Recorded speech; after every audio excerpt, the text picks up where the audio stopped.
encontraram os Estados Unidos transformados em uma potência econômica. Nova York era uma das cidades mais prósperas e criativas do mundo. Os meios de comunicação começavam a padronizar a cultura e surgia a ideia do que é ser americano. Mas a prosperidade dos anos 20 sofreria um forte abalo com a crise econômica do final da década. A efervescência cultural e financeira da cidade, que inspirou o escritor F. Scott Fitzgerald, você vê agora em Cosmópolis, o 5º e último episódio da série Nova York, um documentário.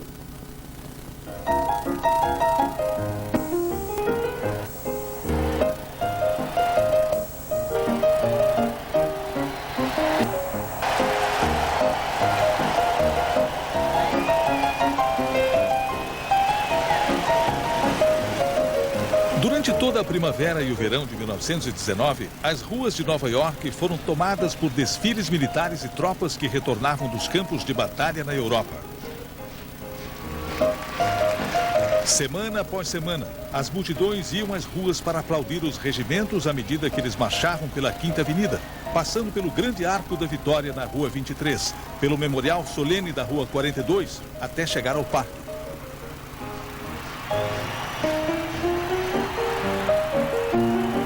O primeiro a ser homenageado foi o 369º, um regimento só de negros do Harlem, que havia recebido dos franceses a Croix de Guerre, sua mais importante condecoração militar por heroísmo em combate.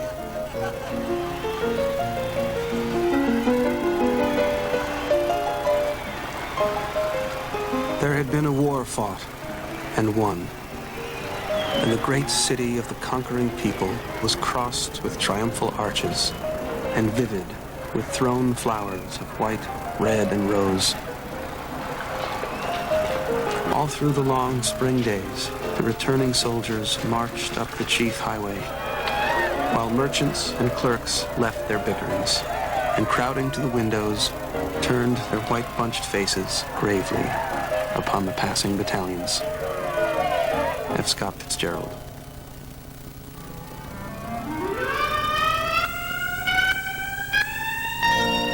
Para a maior parte dos nova-iorquinos, o horizonte parecia não ter limites naquela primavera.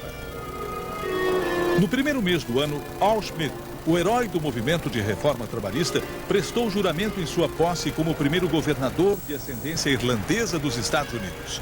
Foi um triunfo extraordinário para os imigrantes em Nova York. Antes do fim do ano, a 19ª emenda entraria em vigor.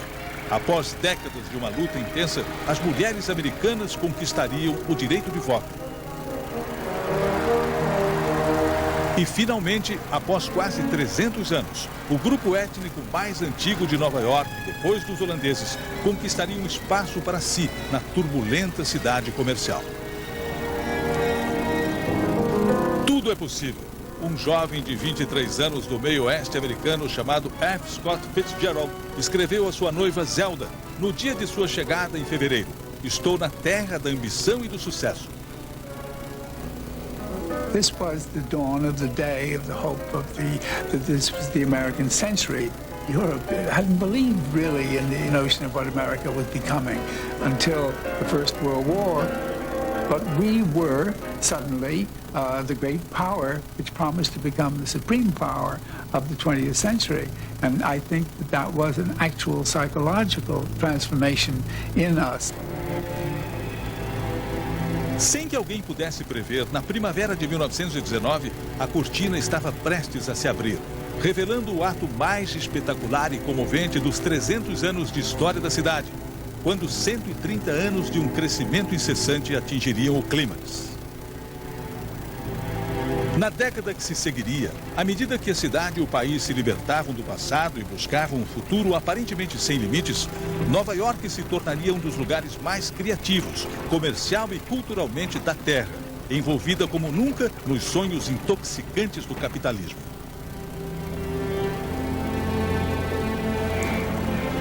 Antes do seu fim, um novo tipo de cultura, a cultura de massa, e um novo tipo de cidade, uma cidade de desejos e sonhos, surgiriam na pequena ilha de Manhattan. Durante esse período, Nova York buscaria as alturas em um frenesi especulativo, elevando-se mais e mais para enfrentar uma queda subsequente.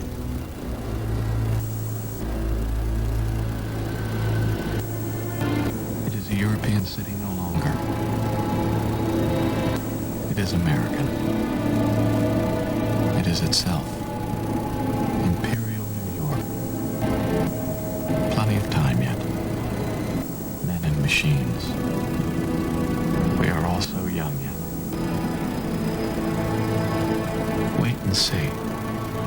Wait and see what New York will do. Sherwood Anderson.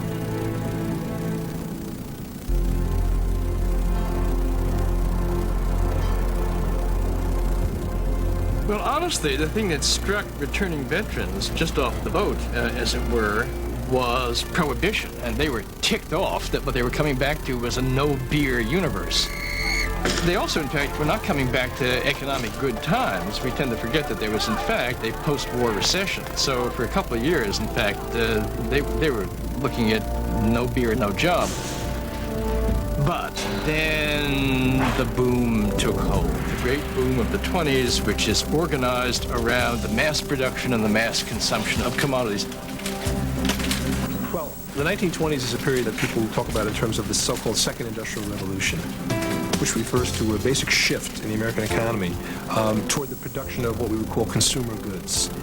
Think about the automobile, think about telephones, think about vacuum cleaners, washing machines, household appliances, which really in the 1920s become available on a mass basis to ordinary people pretty much the first time.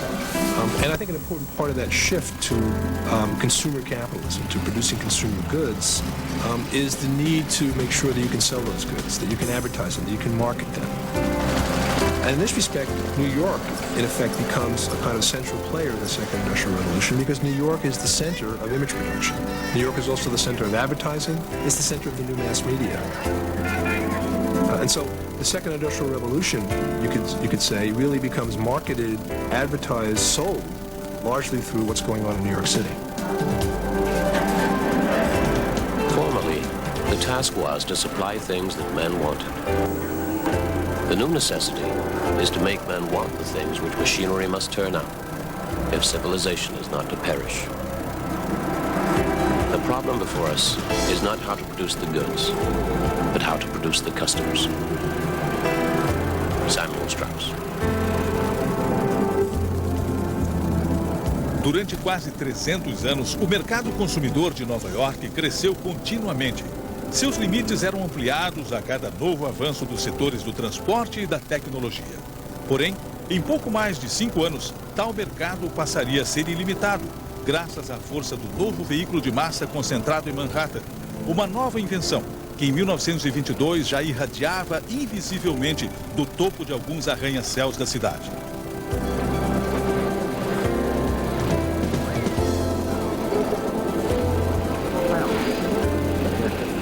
The first advertisement that ever goes out on radio is an advertisement for housing in Jackson Heights.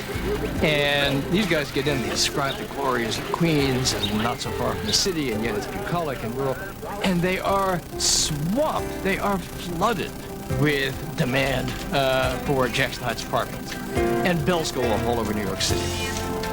As a result of that one 10-minute spot, they sold about $150,000 worth of apartments. So that's the beginning of what comes to be the American system of broadcasting. The idea that the broadcasts themselves are paid for and often created by advertisers. What are the advertisers buying? They're buying a captive audience. Hope you get half the pleasure out of the picture. Embora ninguém se desse conta, estava nascendo a cultura americana moderna. Sell them their dreams. Sell them what they longed for and hoped for and almost despaired of having. Sell them this hope, and you won't have to worry about selling them goods. Helen Landon Cass.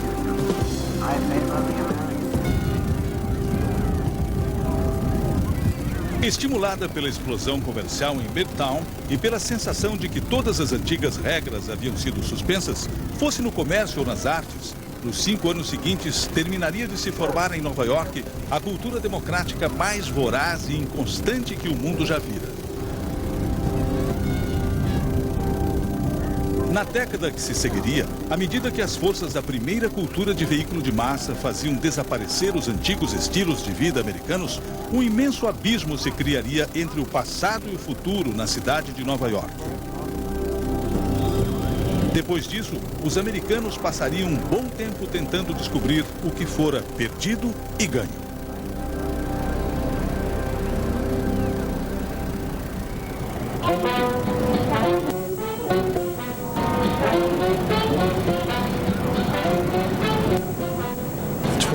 For many people, seems to be the moment when New York becomes very familiar.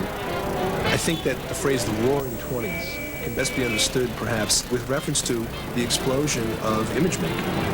The new mass media of motion pictures, the new mass media of radio broadcasting. What's roaring about the 20s, in other words, is the tremendous amplification, intensification of image making, image selling, especially through new means of mass media. New York's role as the place where the entertainment and the images and the songs that the rest of the country are going to sing, even if they are set in different places, they're written here. This is the factory of popular entertainment. This is Hollywood before Hollywood is around, where the national images and the national symbol and the national words are manufactured. One of the things that's burbling up the streets is jazz. And what's not to like? It is the spectacular efflorescence. I mean, jazz is not a New York phenomenon, but in the 20s, black musicians come pouring into Harlem. You're getting to hear the most spectacularly fascinating, exciting music that the country had ever produced. This was where a European, when Ravel came here, where did he want to go? He told George Gershwin, take me to Harlem. Gershwin, of course, took him to Harlem, where he was just, his socks were knocked off by the music. And European composers would come here and then tell the press at home, their home, as well as here, this is the music. This is the most exciting music being made today.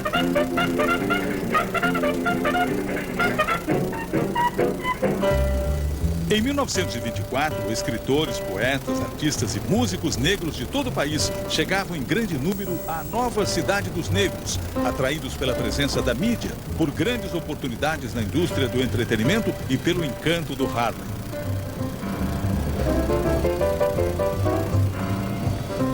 African Americans had never had a space of their own in New York City. There had been little concentrations, but they were by streets, and consequently they were readily and easily moved. So you had blacks really caromming around town from way down the lower part of the city up to Greenwich Village, and the Italians come in and they carom off to San Juan Hill and the Tenderloin. The subway system, which runs on up into Harlem, opens up a new possibility, an escape route. And although there was terrific reservations about this, blacks were ready to move up into this territory, and they do. You see estimates ranging from 200,000 African Americans pouring into mostly Harlem from 1917 to about 1925. Very soon, Harlem became, for African Americans everywhere, the chrysalis of the new Negro, a new opportunity.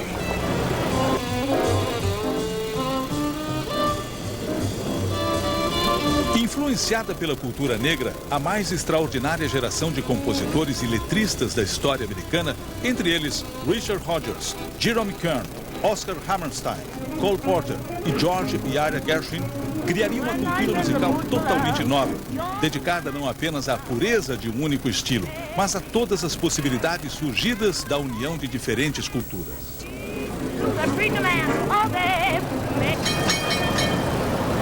New York is a meeting place, a rendezvous of the nations. I'd like to catch the rhythm of these interfusing peoples, to show them clashing and blending. I'd like to write of the melting pot, of New York City itself, with its blend of native and immigrant strains, its many kinds of music, black and white, Eastern and Western. George Gershwin.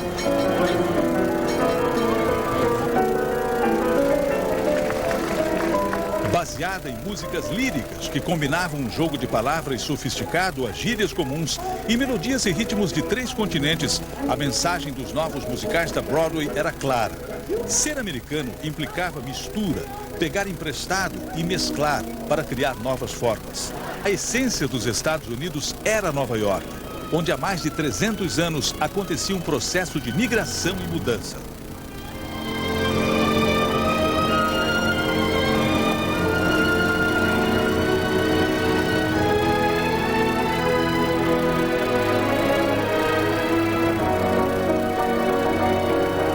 I'd say it's constant, acts of miscegenation, of mixing of different cultures.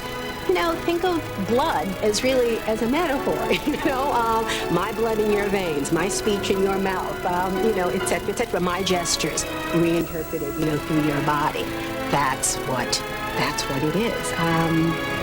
What did Randolph Bourne call it? Transnational America, but I call it perpetual, expanding, acts of miscegenation.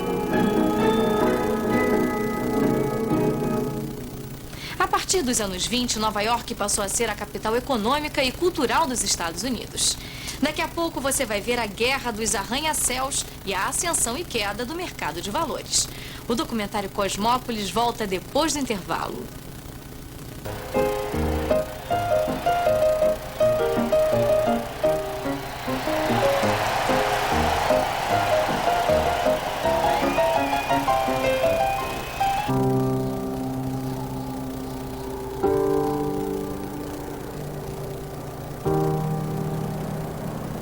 Em 1927, Nova York controlava a cultura e a economia dos Estados Unidos.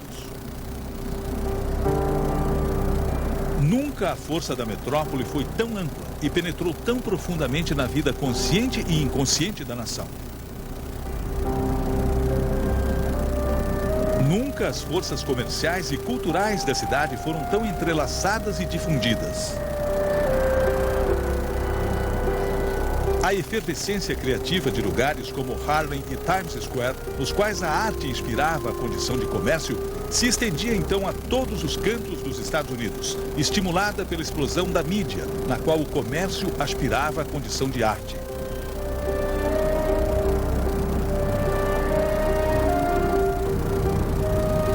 Its magazines go everywhere, standardizing ideas.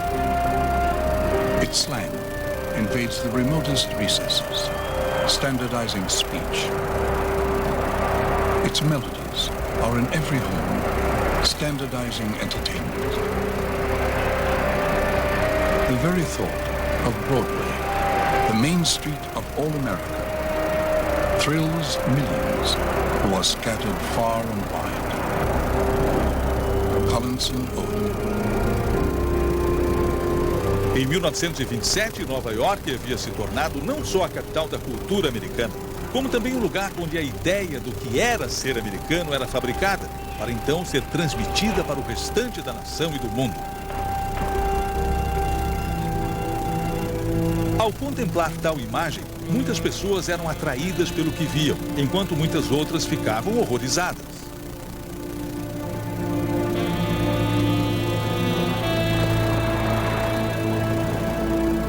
By 1927, the tempo of the city had changed sharply. The uncertainties of 1920 were drowned in a steady golden roar, and many of our friends had grown wealthy. But the restlessness of New York in 1927 approached hysteria. The parties were bigger, the shows were broader, the buildings were higher. The morals were looser, and the liquor was cheaper. But all these benefits did not really minister to much delight. Young people wore out early. They were hard and languid at 21, and none of them contributed anything new. Most of my friends drank too much. The more they were in tune with the times, the more they drank. F. Scott Fitzgerald.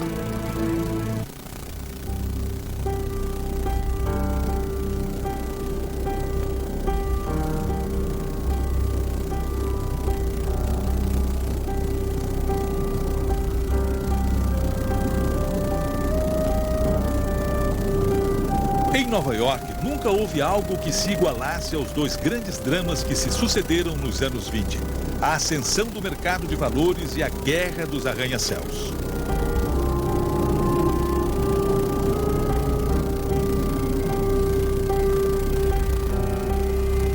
Durante quase 2 anos, o mercado de valores bateu recordes mensalmente. Poucos anos antes, os analistas haviam ficado impressionados quando pela primeira vez 2 milhões de ações foram negociadas em um só dia. Mas vender 5 milhões de ações em um só dia se tornara algo comum. A vitória política esmagadora de Herbert Hoover estimulou a aplicação em ações, sendo negociadas mais de 7 milhões delas. Os corretores da Bolsa de Nova York frequentemente iam ao chão, exaustos, depois de horas de intensa negociação. So at the end of the 20s, you had a standard phenomenon, a cyclical phenomenon of the business cycle, which is at the beginning of a boom, capital goes into the production of commodities. The commodities are sold, you reap your profits, and you pile them back into more production. But at the end of the 20s, you were running into trouble. Automobile sales, for instance, had peaked by 1926, 1927.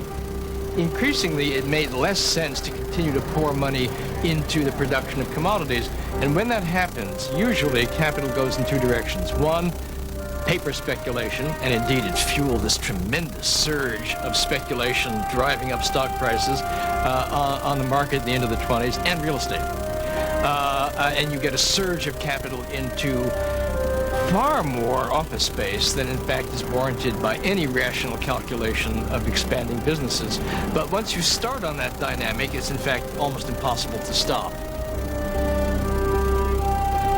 Ao final de agosto, os corretores passaram a emprestar mais de 2/3 do valor nominal das ações àqueles que as estavam comprando. Mais de 8 bilhões e meio de dólares já haviam sido emprestados, muito além do que todo o dinheiro em circulação nos Estados Unidos.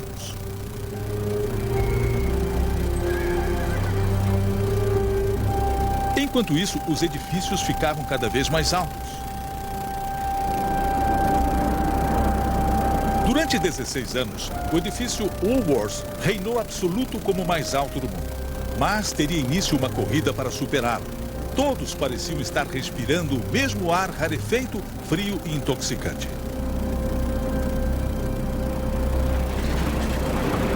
A altura de um edifício não é nada, declarou o arquiteto Raymond Hood e acrescentou: hoje é possível construir arranha-céus com 2.400 metros de altura. Os fabricantes de elevadores estão prontos para tal.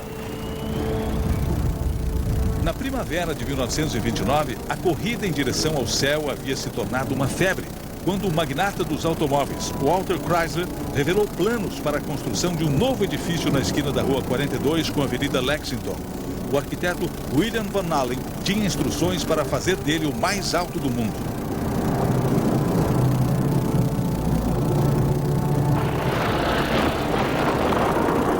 Van Allen mal havia iniciado as escavações no terreno quando seu ex-sócio, agora inimigo, H. Craig Severance, começou a trabalhar no projeto de uma estrutura rival, a 8 quarteirões ao sul, para o Banco da Companhia Manhattan, em Wall Street. A corrida tinha começado. Mês após mês, os dois construtores competiram pela superioridade, alterando os projetos dos edifícios para se manter na dianteira.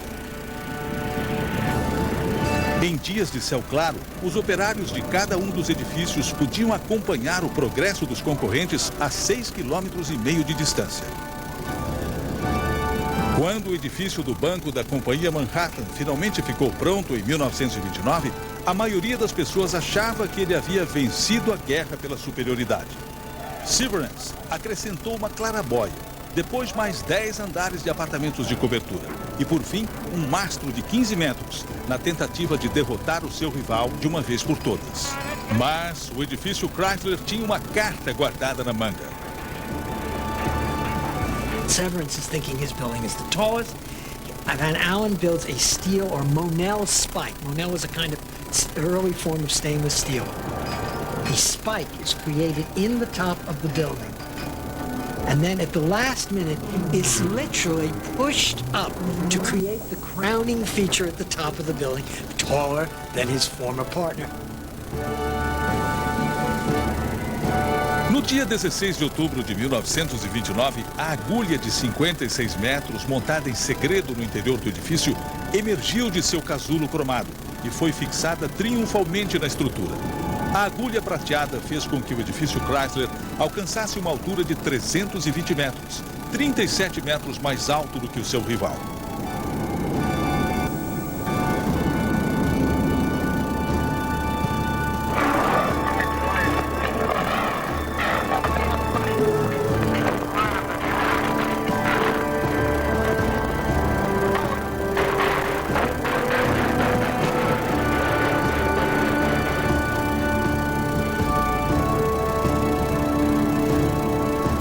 Com seus beirais góticos, seus frisos em forma de calota e gárgulas de aço inoxidável, moldados segundo o adorno do capô do Chrysler 1929, o majestoso arranha-céu de 77 andares era mais alto que o edifício Woolworths, que o prédio do Banco da Companhia Manhattan e do que a Torre Eiffel.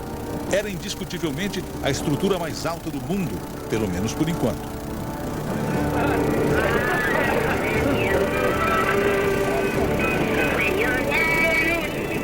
Semanas após o triunfo do edifício Chrysler naquele outono, dois acontecimentos aterradores assolariam Nova York ao mesmo tempo. O primeiro faria a cidade mergulhar no abismo mais profundo e negro de sua tumultuada história, levando a um fim repentino e terrível uma década de especulação. O outro levaria a cidade ao mais alto que ela poderia chegar. Um sinal no céu comemoraria, talvez para todos sempre, o desejo insaciável de a cidade se erguer para conquistar as alturas.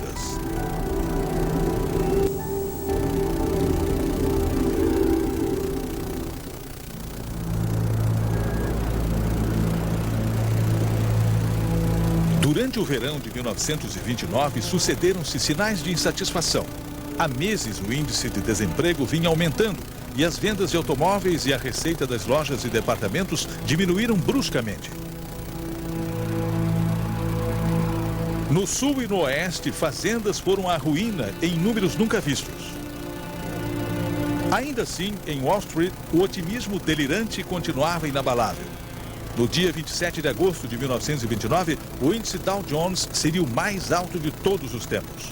Uma multidão de investidores frenéticos havia chegado a Nova York, disposta a não perder um único dia de compra, lotando hotéis e acampando em frente à Bolsa de Valores e no pequeno cemitério da Igreja da Santíssima Trindade na Broadway.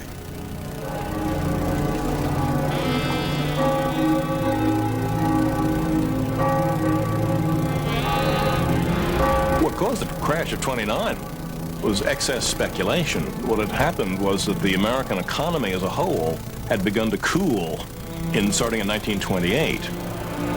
And the Wall Street economy disconnected from the underlying real economy and became a speculative bubble. And this fueled this speculation that just took off and took off and took off until, again, one day, somebody woke up and said, this has gone too far. There's an old story about Bernard Baruch, that he had his shoes shined every morning by the same shoe shine boy. And one morning, the shoe shine boy gave him a stock tip. And Baruch went to his office, called up his broker, and said, sell me out. When shoe shine boys are giving stock tips, it's time to get out. Com o fim do verão e a chegada do outono, tudo mudou. O mercado de valores sofreu uma queda, uma alta e uma nova queda, deixando os investidores agitados. Em setembro, um economista chamado Roger Babson desencadeou uma onda de medo no mercado, ao advertir que cedo ou tarde aconteceria uma quebra e que ela seria terrível. Mas outros especialistas acabariam com toda e qualquer preocupação. Os preços das ações, um homem declarou, atingiram ao que parece um patamar permanentemente elevado. E então, tudo desabou. No dia 23 de outubro de 1929, uma quarta-feira, tiveram início as primeiras ondas de venda, na tentativa de diminuir o preço dos títulos de primeira ordem de empresas como a Westinghouse e a General Electric. Na manhã seguinte, o medo se transformaria em pânico e os corretores passariam a liberar contas de caixa a uma velocidade recorde. os preços das ações caíram rapidamente, fazendo com que mais e mais especuladores aterrorizados decidissem vender suas ações. Gritos de aflição podiam ser ouvidos no pregão da Bolsa de Valores e a galeria de visitantes foi esvaziada. Em menos de 2 horas foram perdidos quase 10 bilhões de dólares investidos em ações.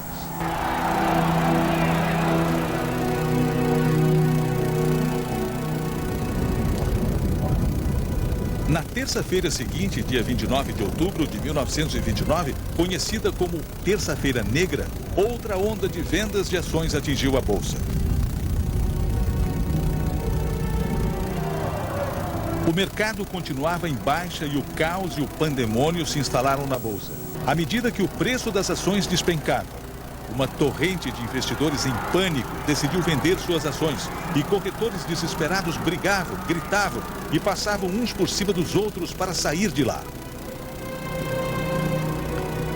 No pior dia da história da Bolsa de Valores de Nova York, o mercado perderia 14 bilhões de dólares em valores, fazendo com que a perda durante a semana somasse 30 bilhões de dólares, 10 vezes o valor do orçamento anual do governo federal e muito mais do que os Estados Unidos gastaram durante toda a Primeira Guerra Mundial.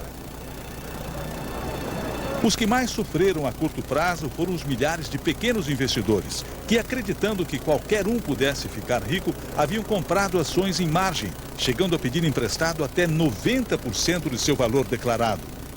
Em questão de horas, em alguns casos de minutos, eles perderam tudo, as economias de uma vida inteira, suas casas e seus sonhos.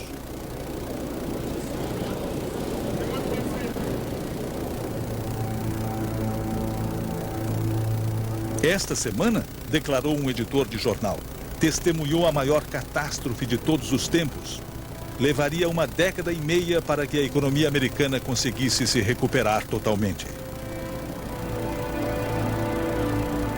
I think the reason the crash lives on in the American folk memory, although there aren't many people alive today who were adults when the crash happened almost 70 years ago now, but what followed the crash, the Great Depression, which permanently scarred the American psyche. And we remember the crash as the beginning of the Great Depression, although in fact the two had nothing to do with each other, or very little. But that's why I think the crash became such a benchmark, because it was this very sharp line between the prosperity of the giddy cocktail party of the 1920s and the awful Depression of the 1930s, and the bread lines and the apple sellers and the bonus riots and what have you. I can only cry out that I have lost my splendid mirage. Come back, oh glittering and white. F. Scott Fitzgerald. Logo após a queda da bolsa, a construção de um edifício colossal deixou os nova-iorquinos perplexos. O Empire State Building foi um feito heróico de engenharia e ultrapassou todos os concorrentes em tecnologia e altura. Você vai ver depois do intervalo, na última parte do documentário Cosmópolis. Não perca!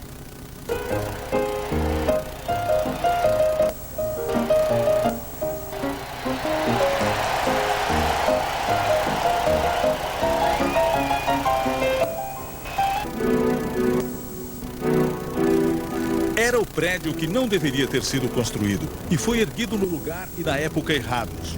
Sua construção foi estimulada pelo mesmo impulso especulativo tão severamente castigado em Wall Street.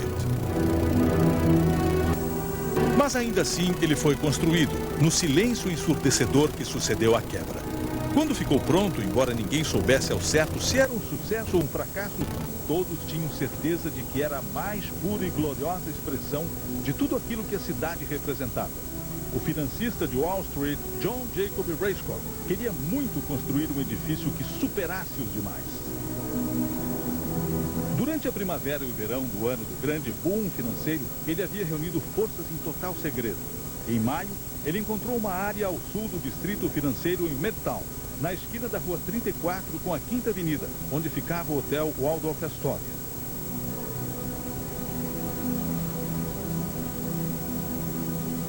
o ano findasse, o financiamento foi concedido. A construção ficaria a cargo da firma Starrett Brothers & Aiken e o arquiteto William Lamb, incumbido do projeto. Raiscobb lhe imporia uma pergunta simples. Bill, a que altura consegue erguê-lo para que não desabe?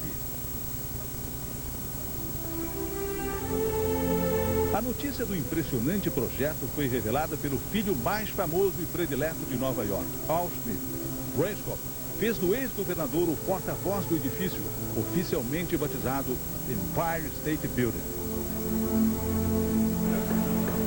Em outubro de 1929, no mesmo mês em que o mercado de ações iniciou sua queda vertiginosa, começaram os trabalhos no Empire State Building, com a demolição do Waldorf Astoria.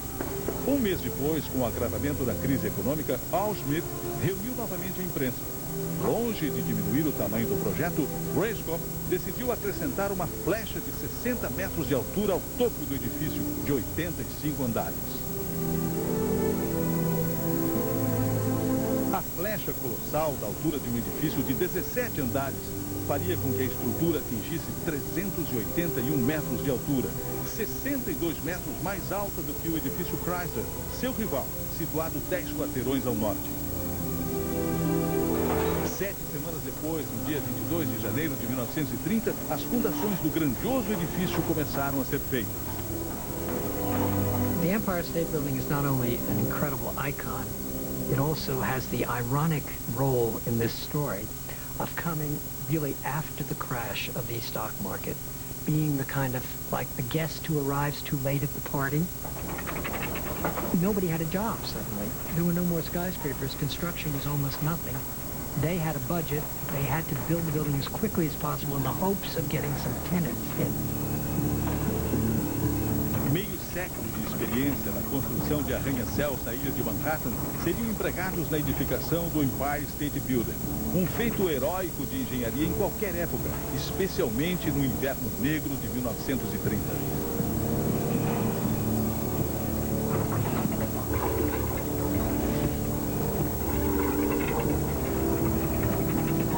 No auge da construção em agosto de 1930, 3.439 homens trabalhavam no edifício, cujas 50 mil vigas e colunas de aço maciças, cada uma pesando mais de 1 tonelada, eram colocadas no lugar como peças de um quebra-cabeça gigante e tridimensional. Tendo sido encomendadas a usinas siderúrgicas em Pittsburgh, eram levadas de trem até Nova Jersey, atravessavam o rio Hudson em barcaças, percorriam rotas precisamente coreografadas através de Manhattan, até chegar finalmente ao canteiro de obras na esquina da Rua 34 com a 5ª Avenida, onde, 18 horas depois de deixar as siderúrgicas na Pensilvânia, eram içadas por 9 enormes guindastes para serem fixadas no lugar exato por operários. Some of the steel that was erected was still warm from the fabrication. The steel was reaching the job some 15 or 18 or 20 hours after fabrication and was still hot to the touch. That's pretty unique. Em uma era em que a linha de montagem para a fabricação de carros fora aperfeiçoada, os irmãos Starrett aperfeiçoaram a primeira linha de montagem para a construção de edifícios. O trabalho progredia tão depressa que as pessoas mal acreditavam no que seus olhos viam. O edifício parecia dar saltos em direção ao céu, à medida que os operários acrescentavam de 4 a 5 pavimentos por semana e, às vezes, um andar inteiro. Em um período excepcional de 22 dias, 22 novos andares foram erguidos. Also because of the Depression, there was almost an infinite supply of willing men to work. And there was a fear among those men that they would be laid off, there'd be 10 other guys waiting down on the street to take their place. So therefore, individual production rates actually climbed with respect to bricklayers and other workmen that were gauged by piecework, by the number of pieces they did a day. Even though those men knew with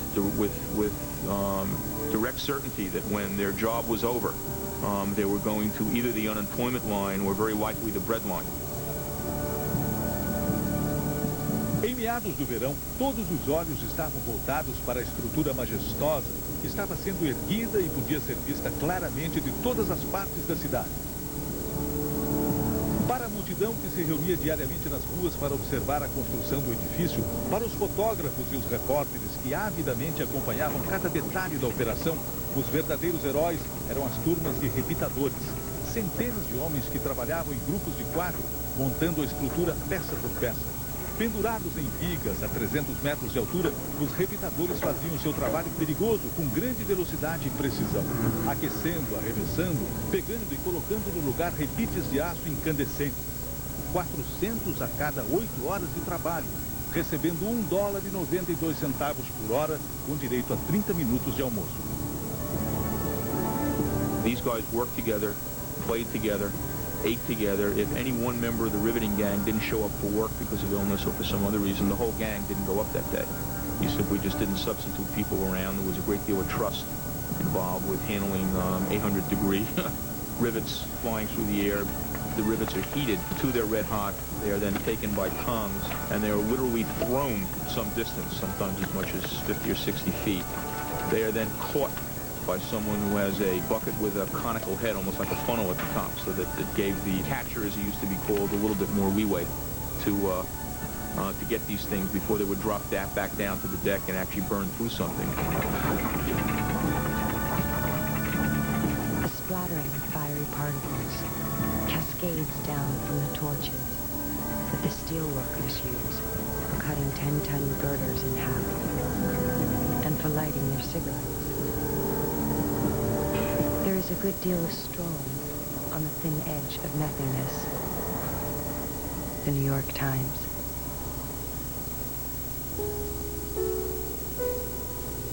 Semana após semana, o fotógrafo Lewis Hine registrava o trabalho perigoso dos operários em algumas das imagens mais sensacionais já feitas em Nova York.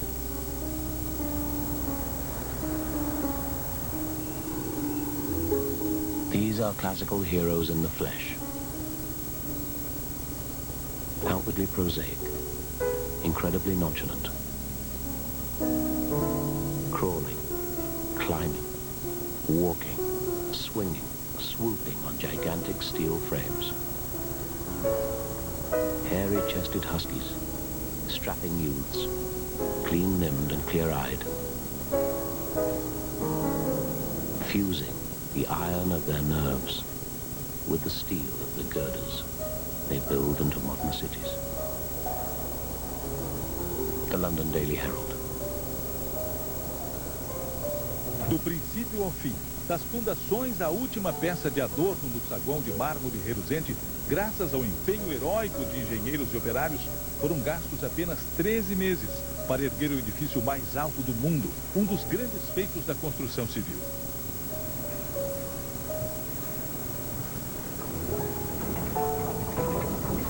You're talking about from the time that the steel started, which is generally the benchmark that we give these buildings in terms of its actual construction. You're talking about 13 or 14 months working through the winter. And that winter was pretty severe. The winter of 30 into 31 was pretty severe. It was an absolutely amazing construction timetable.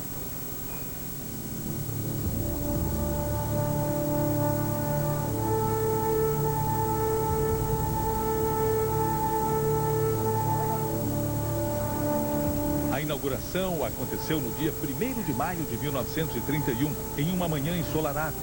We are about to officially open the Empire State Building, the largest and most beautiful office building in the world.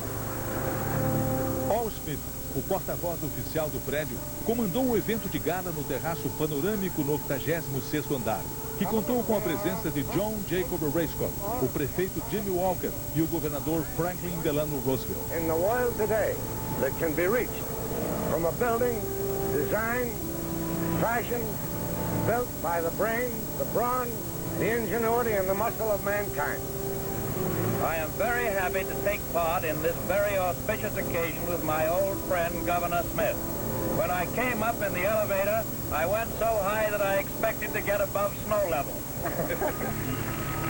No mesmo dia, à noite, quando a escuridão tomou conta de Nova York, o presidente Herbert Hoover virou uma chave na Casa Branca e o majestoso edifício foi iluminado pela primeira vez.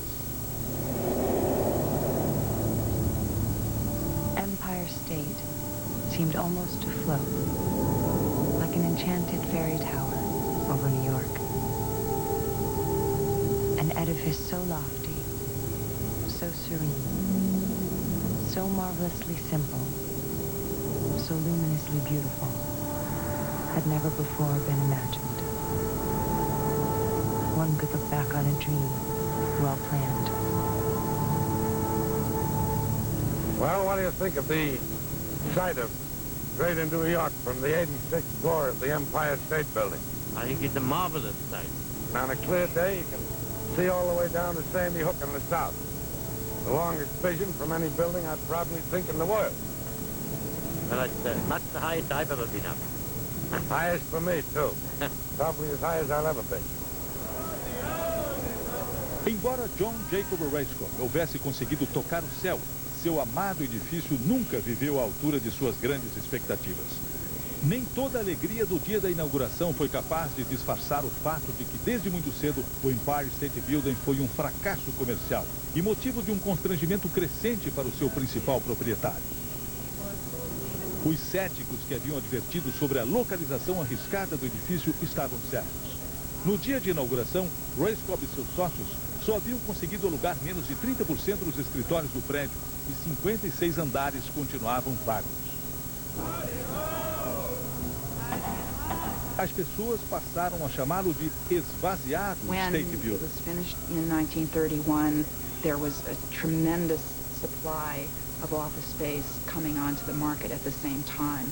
And the Empire State Building was located in an area which was not particularly competitive. It wasn't around the transportation nexus of Grand Central. It wasn't in the center of the financial district. It stood alone, and so it didn't have the magnetic capacity to draw in new tenants. Then the building didn't become profitable until 1950. 20 years after its completion. Ainda assim, apesar da decepção, os nova-iorquinos se apaixonaram pela estrutura que desafiava as alturas.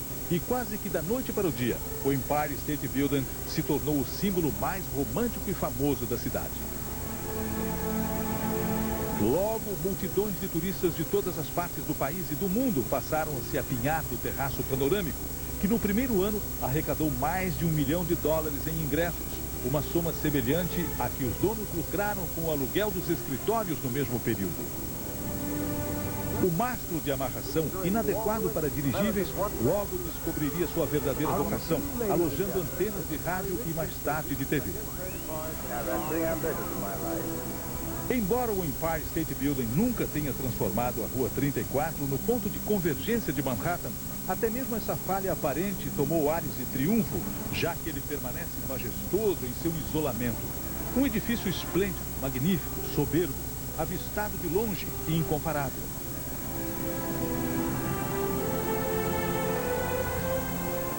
Well, the Empire State Building is my favorite building in the world, and I think a lot of people hold it close like that. It presents its image from any direction as this beacon that you see. It marks the center of the island. You see it from the airport when you come in. You fix it from New Jersey. It lights up at night to show you the way. Everything about it, I think, evokes an emotional reaction from people. Nunca mais algo parecido seria construído. Idealizado no final dos anos 20, resultado de forças comerciais e culturais que vinham se acumulando desde a construção do canal do Erie, o Empire State Building é talvez a expressão suprema do incomparável poder da cidade de moldar o seu próprio destino. Tendo sido erguido em um período em que a cidade e o país mergulhavam na pior crise econômica de sua história, o Empire State Building marcaria uma transformação crucial na vida da cidade de Nova York. Nunca mais haveria fé ilimitada no futuro ou nas forças desenfreadas do comércio e do capitalismo. Nunca mais a cidade teria um domínio incomparável sobre a cultura e o comércio dos Estados Unidos. Nem a imponente metrópole se sentiria incontestavelmente o centro do mundo.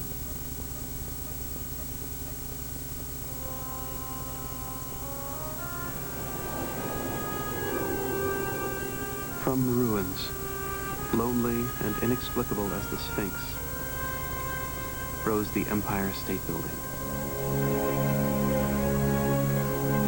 And just as it had been a tradition of mine to climb to the plaza roof to take leave of the beautiful city, extending as far as the eyes could reach, so now I went to the roof of the last and most magnificent of towers. Then I understood. Everything was explained. I had discovered the crowning error of the city, its Pandora's box. Full of vaunting pride, the New Yorker had climbed here and seen with dismay what he had never suspected.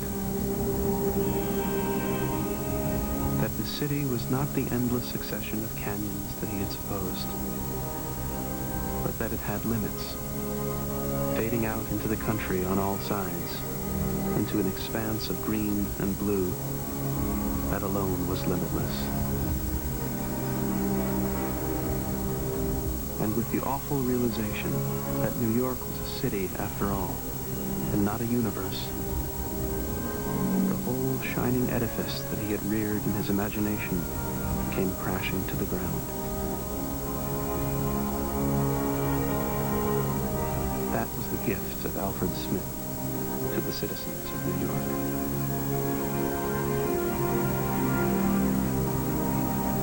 F. Scott Fitzgerald.